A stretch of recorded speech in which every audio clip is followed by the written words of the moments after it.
The silence at the K9 training facility was terrifying, as Rex, once the police department's most decorated dog, cowered in the corner of the practice yard, refusing to follow commands that had once been second nature to him. 6 months after losing his partner, the 4-year-old Belgian Malinois had failed every single drill, his once razor-sharp focus replaced by hollow eyes that seemed to look right through everyone. "That's it," Sergeant Lisa Rodriguez muttered, clutching her clipboard as she made the decision. "Tomorrow he goes to the retirement facility." But Michael Thompson wasn't ready to give up on his best friend's partner. He wanted to see Rex sharp and brilliant again in those dangerous, high-stakes missions with the tactical team. "Can I have 5 minutes with him?" Michael said quietly, his voice carrying the weight of a promise he'd made to a dying friend on that horrific night. The morning air at the Denver Police Department's K9 training facility carried the scent of autumn leaves and fresh coffee from the nearby administrative building, but today it felt heavy with disappointment and finality. Rex lay motionless in the corner of the agility course, his magnificent tan and black coat dulled by months of neglect, his once proud bearing reduced to a defeated slouch that broke the hearts of everyone who remembered what he used to be. The obstacle course that had once been his domain.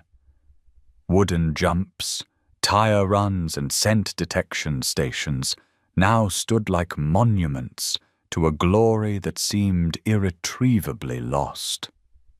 Michael Thompson watched from the sidelines, his own demons clawing at his chest as he observed Rex's continued deterioration. 6 months hadn't been enough time to heal from that terrible night in March, not for Rex and certainly not for Michael himself.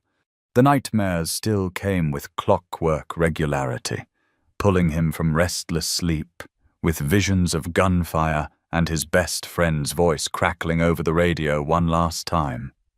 His 8-year-old son Ethan had started asking uncomfortable questions about why Daddy looked so tired all the time, why he jumped at loud noises, why he spent so many evenings staring at old photographs of Uncle Jake. "Dad, you promised we'd go to the park today," Ethan had reminded him that morning, his small voice carrying the particular brand of disappointment that only children could master. "You always go see that dog instead."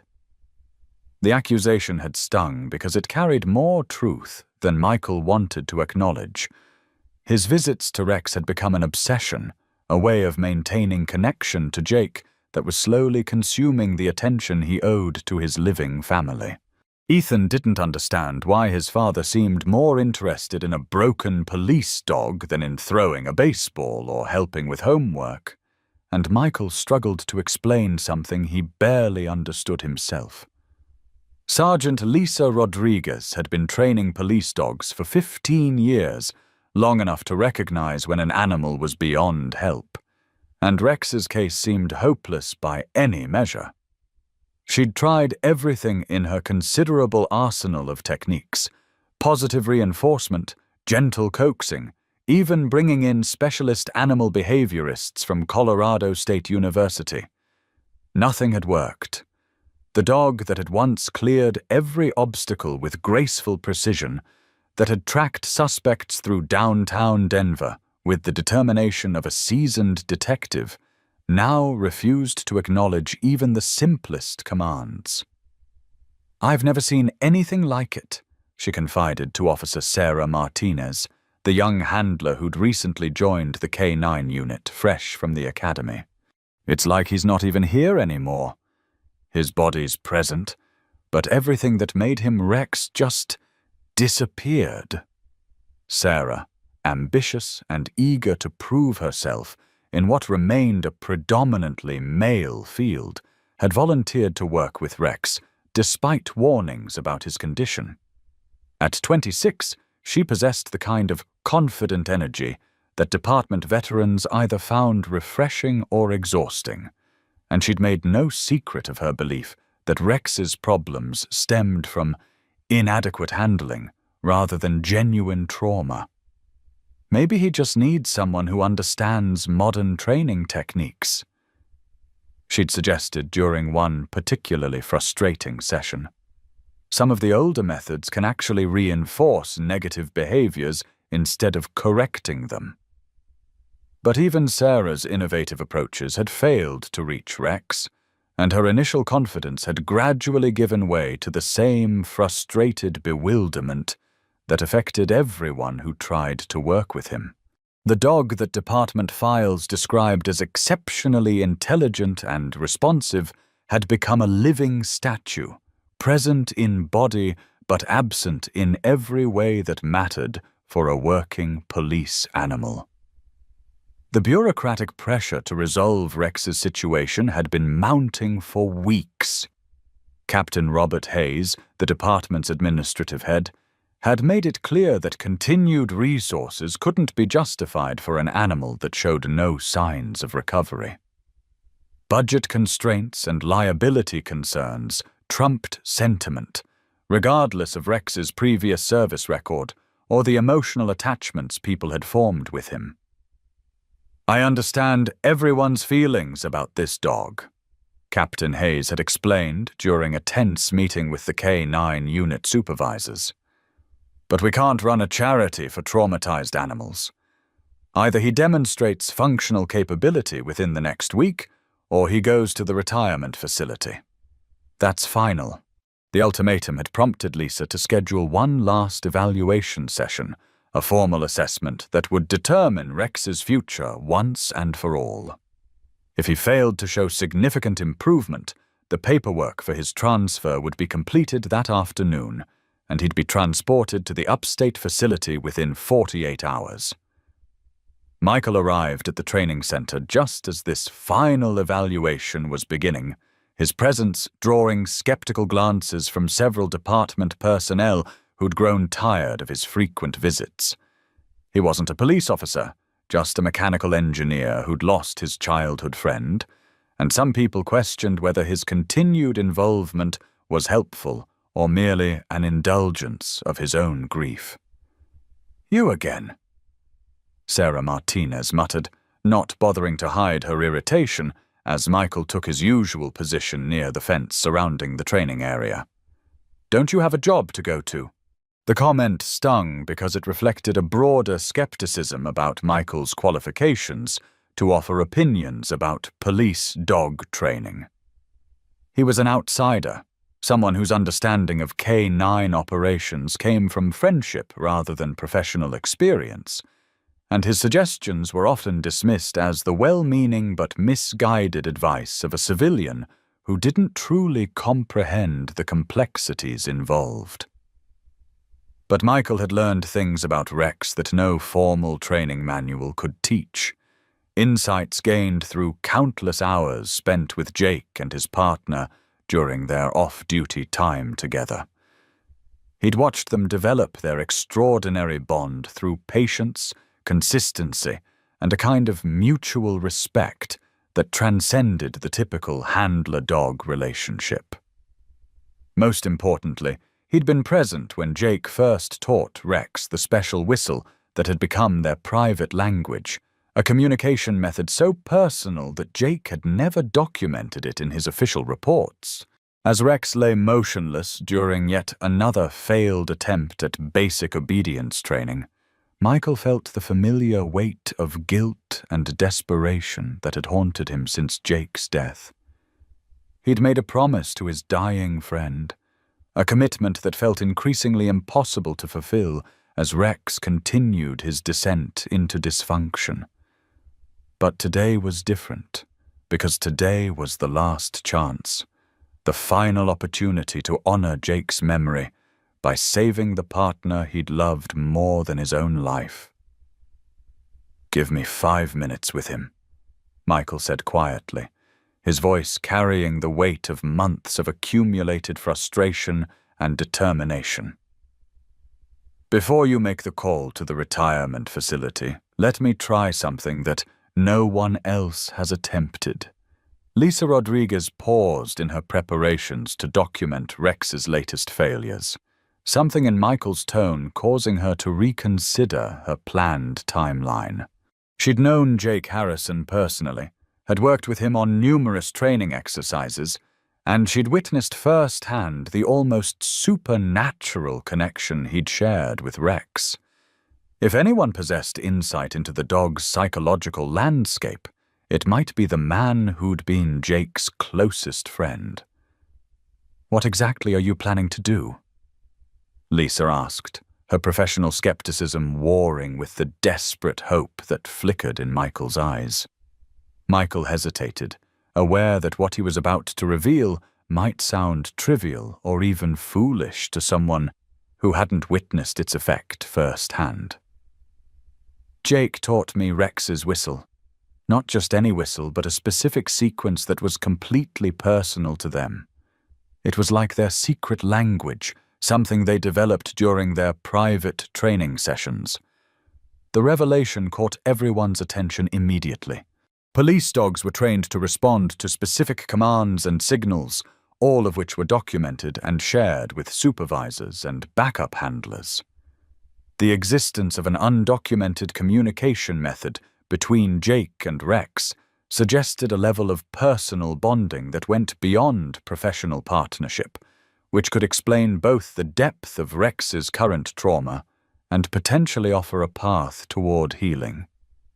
Sarah Martinez's expression shifted from skepticism to curiosity. "What kind of whistle? Why wasn't this included in Rex's training documentation?" "Because it wasn't official," Michael explained, his gaze fixed on Rex's motionless form. "It was something Jake developed when Rex was still a puppy, before they were partnered officially. Jake said it was based on sounds that seemed to resonate with Rex's natural instincts, frequencies that cut through everything else, and reached something essential in his personality." The explanation brought back memories of countless evenings when Michael had watched Jake and Rex work together in the backyard of Jake's small house near Cherry Creek. Even then, in those early days of their partnership, it had been clear that their relationship transcended the typical handler-dog dynamic. Jake had spent hours teaching Rex not just the official commands required for police work, but also a private vocabulary of sounds and gestures that belonged exclusively to them. Lisa considered this information carefully, weighing her professional skepticism against the possibility that conventional approaches had failed because they'd ignored the most fundamental aspect of Rex's psychology. The dog's bond with Jake had been legendary within the department, a connection so profound that losing it might require equally profound measures to repair. 5 minutes, she said finally, stepping back from the training area and signaling for other personnel to give Michael space. "But understand that if this doesn't work, the decision stands. I can't delay Rex's transfer any longer without risking my own position." Michael nodded his understanding, though his heart was racing with a combination of hope and terror. This was his last chance to honor the promise he'd made to his dying friend, his final opportunity to help Rex find a way back from the darkness that had consumed him. If the whistle didn't work, if Rex truly was beyond reach, then Michael would have to accept that some bonds were too strong to survive the breaking. As the training yard emptied of other personnel, Michael approached Rex slowly, his footsteps deliberate and non-threatening. The dog didn't acknowledge his presence, didn't raise his head or shift his position, but Michael thought he detected the slightest change in Rex's breathing pattern. It was barely perceptible, probably meaningless, but it gave him enough hope to continue. "Hey, boy," Michael said softly, settling into a crouch about 6 feet away from Rex's prone form. "I know you miss him. God knows I miss him too. Jake was the best man I ever knew, and I know he loved you more than anything in this world." Rex remained motionless, but Michael continued talking, his voice carrying the gentle cadence that Jake had always used when addressing his partner. The words felt inadequate, a poor substitute for the kind of profound communication that Jake had somehow achieved with Rex.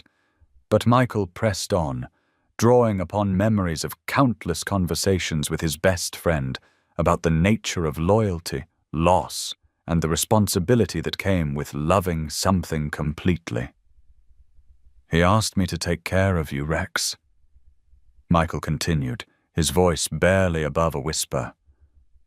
That was his last request, his final words.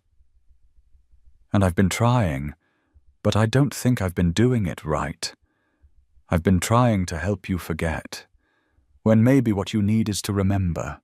With trembling fingers, Michael brought his lips together and produced the first note of the sequence Jake had taught him years ago during a camping trip in the mountains. It was a complex melody, rising and falling in a pattern that seemed almost musical, each note carefully calibrated to carry maximum emotional weight. Jake had explained that he'd developed it by observing Rex's responses to different sound, identifying the frequencies and rhythms that seemed to resonate most deeply with the dog's natural instincts. The first whistle brought no visible response from Rex, but Michael thought he detected the slightest change in the dog's posture. Encouraged, he repeated the sequence, this time with more confidence, allowing each note to ring clearly in the crisp autumn air. The sound seemed to hang in the space between them like a bridge across an impossible chasm, a connection spanning the gulf between the living and the dead. On the third repetition, something extraordinary happened. Rex's ears pricked up, just slightly, and his breathing became more shallow. It was the first sign of genuine awareness he'd shown in months, the first indication that something had penetrated the wall of grief and trauma that had isolated him from the world. Michael continued whistling, varying the sequence slightly as Jake had taught him, watching for any further signs of recognition. And slowly, almost imperceptibly, Rex began to lift his head. His dark eyes, which had been dull and unfocused for so long, began to show the first spark of the intelligence that had once made him legendary among the K9 Corps. "That's it, boy," Michael whispered between whistles. "Come back to us." Jake wouldn't want you to give up. He'd want you to remember what you're capable of, what you were born to do. From across the training yard, Lisa Rodriguez and Sarah Martinez watched in amazement as Rex slowly, carefully got to his feet. His movements were stiff and uncertain after months of inactivity, but there was purpose in them that hadn't been present in any of his recent behavior. Sarah, who had been the most skeptical about Michael's intervention, found herself holding her breath as Rex took his first tentative steps toward the agility course. "I'll be damned," Lisa muttered, her professional composure cracking as she witnessed what appeared to be genuine resurrection. The dog's actually responding. But the real test was yet to come. Standing upright was one thing. Demonstrating the skills and training that had once made Rex one of the department's most valuable assets was something else entirely. Michael knew that if Rex was truly going to be saved, if the retirement facility was going to be avoided, the dog would need to show that he could still function as a working K9. What happened next would be talked about in K9 training circles for years to come. Rex approached the first obstacle, a simple hurdle that he'd cleared thousands of times before, with cautious determination. His first attempt was clumsy, his timing off after months of inactivity, but he cleared it nonetheless. The success seemed to awaken something deeper within him, and his second jump was smoother, more confident. One by one, Rex made his way through the entire course, his performance improving with each obstacle. His speed increased, his form became more fluid, and by the time he reached the final challenge, a complex scent detection station, he was moving with something approaching his old elegance. When he successfully identified the hidden training sample, sitting alertly to signal his discovery exactly as he'd been taught, the small group of observers burst into spontaneous applause. The transformation was so dramatic that several department administrators, drawn by reports of Rex's sudden recovery, arrived to witness his performance firsthand. Captain Hayes, who had been preparing the paperwork for Rex's retirement just hours earlier, watched in amazement as the dog that had been written off as hopeless demonstrated skills that would qualify him for immediate return to active duty. "How is this possible?" Sarah asked Michael as Rex completed a series of complex commands with increasing confidence. 6 months of professional intervention couldn't reach him, and you accomplished this with a whistle." Michael's eyes were bright with tears he didn't bother to hide. It wasn't the whistle, exactly. It was what the whistle represented. Jake's voice, his presence, his belief in Rex's abilities. Sometimes healing isn't about forgetting the past. It's about remembering what made us strong in the first place. But even as Rex's recovery proceeded with remarkable speed, new challenges began to emerge. The bureaucratic machinery that had been prepared to retire him now faced the complex task of determining whether his return to active duty was truly advisable. Liability concerns, insurance issues, and departmental policies all had to be considered before Rex could be cleared for fieldwork. Captain Hayes, while impressed by Rex's demonstration, remained cautious about rushing the process. "This is certainly encouraging," he told the assembled group. "But we need to be absolutely certain that Rex can handle the stress of real operations before we put him back in the field. One relapse during a critical mission could endanger human lives." The comment sparked immediate debate among the K-9 unit personnel. Sarah Martinez, whose initial skepticism had given way to genuine admiration for Rex's abilities, argued forcefully for his immediate reinstatement. "He's demonstrating better performance than some dogs who never left active duty," she pointed out. "If we can't trust him based on what we've just seen, then our evaluation standards are meaningless." Lisa Rodriguez, while supportive of Rex's recovery, shared some of Captain Hayes's concerns about rushing the process. "We need to establish a requalification protocol," she suggested. "Formal testing under controlled conditions with multiple evaluators and clear performance benchmarks. If Rex passes those tests, then we can discuss field deployment." The debate continued for several hours, with various department officials weighing the potential benefits of Rex's return against the risks involved in deploying a dog with a documented history of trauma-related dysfunction. Michael found himself caught in the middle of these discussions, his civilian status limiting his ability to influence the decision, despite his obvious connection to Rex's recovery. As the weeks passed, Rex underwent an intensive requalification program designed to test every aspect of his training and temperament. The process was more rigorous than standard police dog certification, reflecting the department's determination to eliminate any possibility of future problems.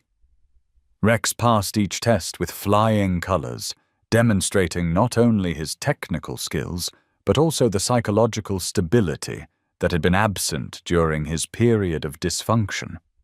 Michael visited regularly during this requalification period, maintaining the bond that Jake's whistle had re-established. These visits also provided an opportunity for him to spend time with his son, Ethan, who had initially been resistant to the idea of sharing his father's attention with a police dog. But as Ethan observed the gentle interaction between Michael and Rex, his jealousy gradually gave way to curiosity and eventually to genuine affection.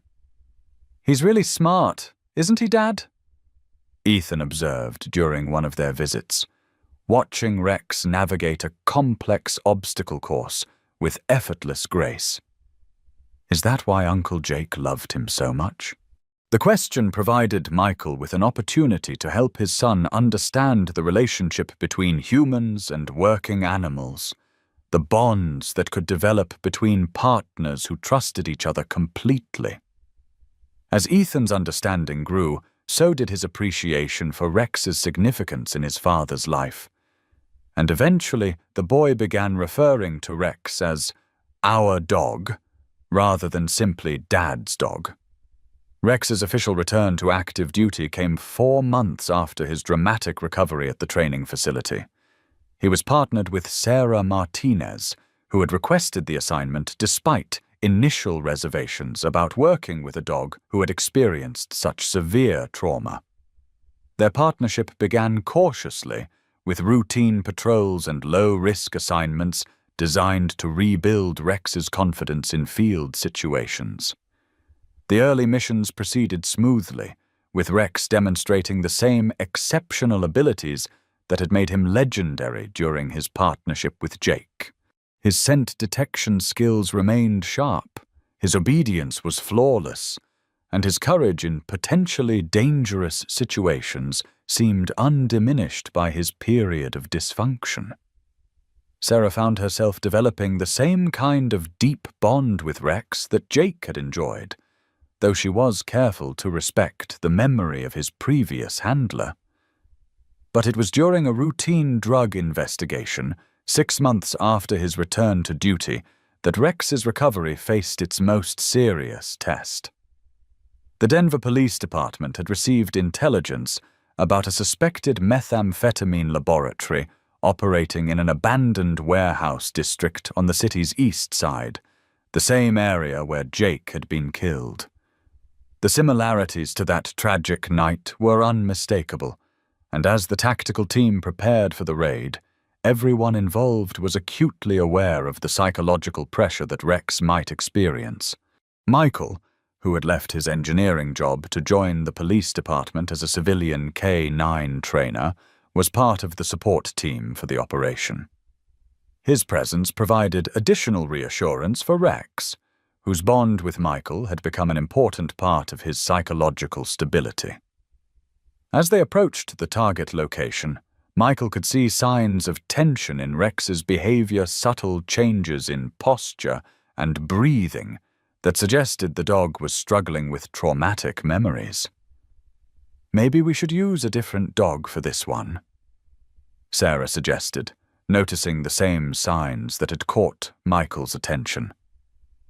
Rex is obviously stressed about being back in this area. But Michael, who had learned to read Rex's psychological state with almost the same accuracy that Jake had possessed, believed that avoiding the challenge would only reinforce the trauma rather than help Rex overcome it. "He needs to face this," Michael said quietly.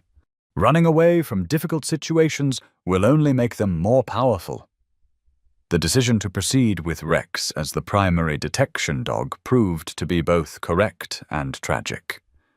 As the team moved through the warehouse complex, Rex's training and instincts overcame his psychological distress, and he quickly identified not only the methamphetamine laboratory, but also a sophisticated network of explosive devices that had been planted throughout the building.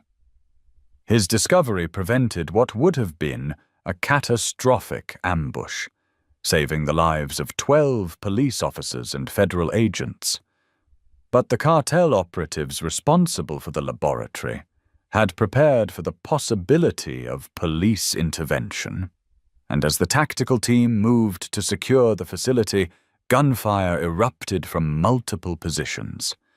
Rex, operating on pure instinct and years of training, positioned himself between Sarah and the greatest source of danger, using his body as a shield while she called for backup support. The gunfight lasted less than 5 minutes, but in that brief time, Rex demonstrated the same extraordinary courage that had defined his partnership with Jake. He remained at Sarah's side throughout the engagement, alert and protective despite the chaos and violence surrounding them. When the shooting finally stopped and the warehouse was secured, Rex had sustained multiple injuries but was still conscious and responsive. Michael was among the first to reach Rex's position, and as he knelt beside the wounded dog, he found himself faced with a terrible irony. Rex had finally overcome his trauma, had proven that he could function at the highest level despite his psychological scars. But the cost of that victory was becoming increasingly apparent as his injuries were assessed by the veterinary team. "He's hurt pretty bad," the emergency veterinarian told Michael and Sarah as they waited outside the animal hospital's surgery suite. "Multiple gunshot wounds, significant blood loss, possible internal damage. We're doing everything we can, but you should prepare yourselves for the possibility that he might not make it." The next 12 hours were among the longest of Michael's life, rivaling even the terrible night when he'd lost Jake. He remained at the hospital throughout Rex's surgery and recovery, joined by Sarah, Lisa Rodriguez, and eventually by Ethan, who had insisted on coming to support his father during this crisis. "Is Rex going to be okay, Dad?" Ethan asked, his young voice carrying the same kind of fear that Michael remembered from his own childhood, when beloved pets had been sick or injured. Michael struggled to answer honestly while maintaining the hope that both he and his son needed to sustain them through this ordeal. "Rex is very strong, and he's getting the best possible care," he said finally. "All we can do now is wait and hope." But as the hours passed and Rex's condition remained critical, it became increasingly clear that hope alone would not be sufficient. The dog who had fought so hard to overcome his psychological trauma, who had proven his courage and dedication in the most dangerous possible circumstances, was losing his battle against physical injuries that were simply too severe for his body to overcome. Rex died peacefully in the early hours of the morning, surrounded by the people who had loved him and fought to save him. His final moments were calm and dignified, a stark contrast to the violence that had claimed his life. Michael held Rex's head in his hands as the dog drew his last breath, whispering the same whistle that had brought him back from psychological death months earlier. The funeral service for Rex was attended by hundreds of police officers, federal agents, and civilian supporters from throughout the region. He was honored as a hero who had given his life in service to his community, a working dog whose courage and dedication had saved human lives at the cost of his own. The ceremony was both a celebration of his remarkable recovery and a mourning for the potential that had been cut short by violence. Michael delivered the primary eulogy, speaking about Rex's journey from trauma to triumph, about the power of loyalty and love to overcome even the most devastating losses. He talked about Jake's belief that the bonds between partners could transcend death itself, transmitted from one generation to the next through the simple act of caring enough to try. Rex taught us that healing is possible even after the most devastating loss, Michael told the assembled mourners. He showed us that purpose can be rediscovered even when it seems irretrievably lost. Most importantly, he demonstrated that the bonds formed in service to others can survive death itself, inspiring others to carry on the work that we leave behind. In the months that followed Rex's death, Michael continued his work as a K9 trainer, using the experience he'd gained through Rex's recovery to help other handlers build stronger bonds with their partners. The whistle that Jake had taught him became part of his training curriculum, not as a specific technique to be replicated, but as an example of the kind of deep personal connection that could make the difference between functional competence and true partnership. Years later, when Michael finally retired from the police department, Rex's story had become part of the institutional memory of the K9 unit. New recruits learned about his remarkable recovery and ultimate sacrifice, understanding that their work involved more than just training dogs to follow commands. They learned that true partnership required a willingness to share something essential of yourself with another being, and that sometimes the greatest victories came at the highest possible cost. The legacy of Rex's life extended far beyond the police department that had been his professional home. His story became a source of inspiration for anyone dealing with trauma, loss, or the challenge of rebuilding a life after devastating setback. He proved that healing was possible even when it seemed impossible, that purpose could be rediscovered even in the darkest circumstances, and that love could triumph over even the most overwhelming grief. And somewhere in the mountains outside Denver, at a small memorial garden dedicated to fallen police officers and their canine partners, a simple bronze plaque bore Rex's name alongside Jake Harrison's, honoring the bond between partners that had survived death, trauma, recovery, and ultimate sacrifice. Visitors to the memorial often heard the soft sound of whistling carried on the mountain wind, a reminder that some connections are too strong to be broken by anything this world can offer.